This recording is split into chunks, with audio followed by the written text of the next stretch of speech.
Hello, David. Do come and have a seat. Hello there. Is your wife with you today? Yes, she's in the waiting room because I know what we've got to discuss, so I thought I'd rather come and see you on my own first. Okay. Well, I gather you made an appointment today to have a chat about your cancer. Yeah, I did, yeah. Well, I went to see the oncologist last week, and I really, once it was sort of put to me that it wasn't going to get any better, couldn't remember a thing that was said to me after that. Well, I have actually got a report from the oncologist. Right. And just before you came in, I phoned the cancer nurse specialist for your problem at the hospital because I wanted to be certain what was happening at that appointment last week, just to confirm the details and the management plan. Yeah, okay. Right. As I say, we were both there. And once the bombshell was dropped, it, nothing really sunk in after that. And we went home, and there was a lot of weeping and wailing, just trying to sort out what it was. But still, we still couldn't really work out what was said after. Well, don't blame yourself, David, because that's quite a normal reaction, that. Yeah. Do you want me to go through some of this information now? Yeah, if you would, yeah. Well, looking at the report here, I think it's really important to go through things bit by bit. The oncologist says that despite the last round of chemotherapy, the cancer's got worse. That's what I thought, yeah. I mean, you come away feeling pretty numb, but you fear the worst.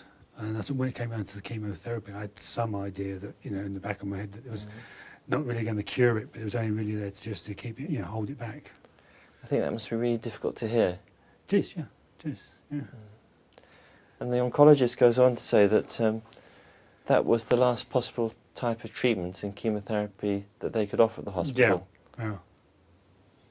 So, what happens now? I mean, well, I think it's really important this time, at this moment, to emphasise that my partners and the practice and the other staff are here to offer you and your family as much support as we can give you. right. And it's about us trying to help you to feel as well as possible for as long as possible. That's good to know, yeah. We might even suggest that there might be other medicines to use to help reduce your symptoms, Right. and other things that might help you at home. Okay, for instance, like what? Well, rather than going into those details just at the moment, I just want to reflect back on knowing you as a person. I've known you many years now. Yeah. Perhaps that's an underestimate. I think we've known each other for a long, long time. Yeah, we have, yeah. In the sense that you're the boss. You've always told me what you want. You've always told me how you want to do it. And perhaps it's your time to talk to me about these things. Well, I mean, it's different now, isn't it? I mean, now it's something I can't, you just can't put right just like that. It's not going to sort itself out, is it? So, you're talking about making some sort of plan for the future, or what? Well, the way we describe it is talking about an advanced care plan. Right. Thinking about what your preferences might be in the future, your priorities, for example, about your care or where you want to be. And actually you can put into other details, including those things that you don't want to happen, Right. such as deciding what treatment you don't want in the future. Okay, so that sounds like a good idea. It's sort of a plan now for the future. Maybe when I'm in a state where I can't say what I want. That's right, because these are really important for you to say what you want and what you definitely don't want, especially in terms of treatment. Yeah. So when you do lose that ability, for example, if you became very sick, then we've got it in our notes and we can actually share that with other people if that's okay. Okay, yeah. That's what good. we're trying to do today is not focus on that, David. You came today because you had the appointment last week. Yeah.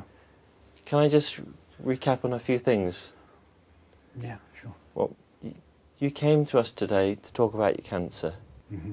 The oncologist last week told you some very bad news. That's right. And that the cancer had got worse. And unfortunately there was no other treatment or chemotherapy they could give you. We've sat down here to talk to you today to explain that there's so much more we can do to help support you Yeah. and to help with your symptoms in the future. And think about it in the form of a plan. Yeah. Yeah. I mean, it seems like a good idea. I mean, yeah, it's not the most.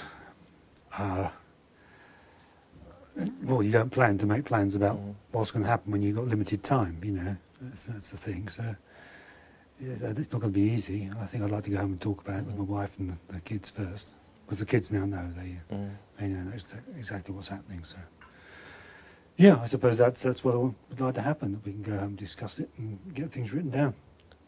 Well, I think that's a good idea, David. It seems sensible. I think you need to have time and space to think about it in your own way with your family. Yeah. And when you're ready, come back, book a double appointment with me, come to see me. If the receptionist gives you any problem, doesn't matter, I'll sort that out. And I think that when it's right for you, we'll come back and further these discussions, if that's okay. Yeah. Is there anything else I can do today? That's all. Yeah. Would you like me to write any of these details down before you go? No, I think I can remember most things. If we just sort of make a list of what we want and then come in and talk to you about it. Okay, that's right. Okay, right, that's great. Well, thank you very much for coming to see us, David. Cheers, thank you. I'll see you soon. Okay, bye-bye.